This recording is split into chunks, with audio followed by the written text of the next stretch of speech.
Have you ever woken up and realized your entire life was built around someone else's comfort? That every choice you made was designed to upgrade her life while yours quietly faded into the background? Let me tell you a story.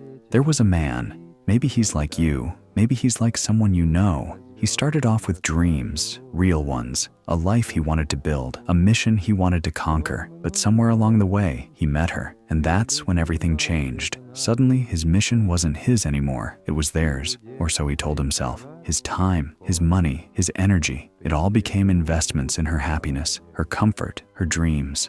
At first, it felt noble. He called it love. He called it loyalty. He thought that the more he gave, the stronger the bond would be. He poured everything he had into building a throne for her, convinced that one day she'd see the value of what he sacrificed. But here's the brutal truth. The more he built for her, the more he lost of himself. He didn't even notice it happening. It was brick by brick, day by day. His dreams got smaller, his goals dimmed, and his own life became a whisper in the shadow of hers.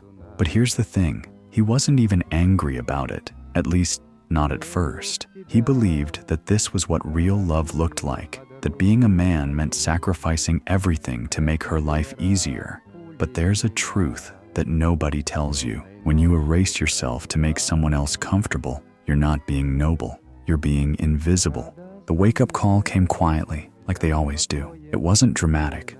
One day, he looked around and realized that he was living in a life he built for her, while his own life was crumbling. She had grown, she had flourished, and she was happy. But him, he was empty, hollow. He had upgraded her life at the cost of his own soul, and she didn't even notice. How could she? He never made himself matter. There's a quote by Dostoevsky that says, "Man only likes to count his troubles. He does not calculate his happiness." And that was him. He counted his sacrifices, convinced himself it was love. But what he really did was mortgage his future for a place in her life, a place that was never really his.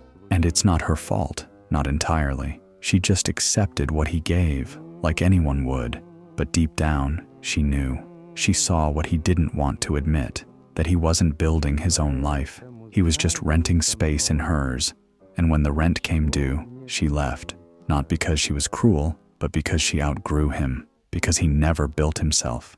And now here's the question I want you to ask yourself. Who's building your life while you're busy building theirs? Who's rescuing you while you're playing hero in someone else's story? Because if you're sitting there, waiting for someone to save you, I have bad news. No one is coming. No one is going to hand you back the years you wasted or the dreams you buried to make someone else more comfortable. That man could have been anyone. It could be you right now, watching this, but the story doesn't have to end that way, because there's a moment, a single moment, where you can decide to build your own kingdom instead of renting space in someone else's. And it starts the second you stop lying to yourself, the second you stop telling yourself that suffering in silence is love, that sacrificing everything is loyalty, that being invisible is noble. Because the truth is, if you're not building your own life, you're just waiting to be left behind. And maybe that's the wake-up call you needed. So what are you going to do about it? Look around you. Look at the life you've built. Are those your dreams, or are they the remnants of someone else's comfort?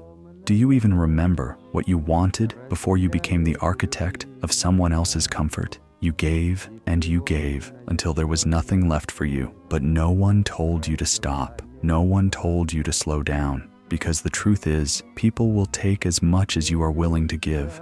And that's the secret. No one is going to rescue you from this. No one is going to hand you back the years you sacrificed. You have to take them back. You have to rebuild what you lost, brick by brick, step by step, moment by moment. And it's going to be hard. It's going to hurt. But here's what no one told you. When you finally build something for yourself, when you finally take back your life, you won't just be living, you'll be alive. Because if you don't stop this cycle now, if you don't reclaim your mind, if you don't rebuild your life from the ashes of what you wasted, you will live the rest of your days as the man who spent his life upgrading someone else's world while his own burned quietly in the background. And that is how most men die, empty, forgotten, unbuilt. But that doesn't have to be you, not if you turn around now, because the world doesn't need another man who gave everything away. The world needs a man so committed to his mission that validation from others feels small compared to the mountain he's climbing. And that choice is yours to make, right now. The man who chooses to suffer for his own mission, for his own life, instead of quietly fading into someone else's story. The man who knows that real sacrifice isn't erasing yourself, it's building yourself so powerfully that others want to join you. And it's time to break the chains, time to stop waiting, time to build your own kingdom, brick by brick, step by step. And this time, it's going to be yours. Not just to live, but to conquer, to own, to define. This is your wake-up call. This is your chance. This is your life. And it's time you started living it for you. Time to rise, time to rebuild, time to stop apologizing for living your own life, because no one else is going to do it for you. This is your redemption arc, the story of the man who finally chose himself and never looked back.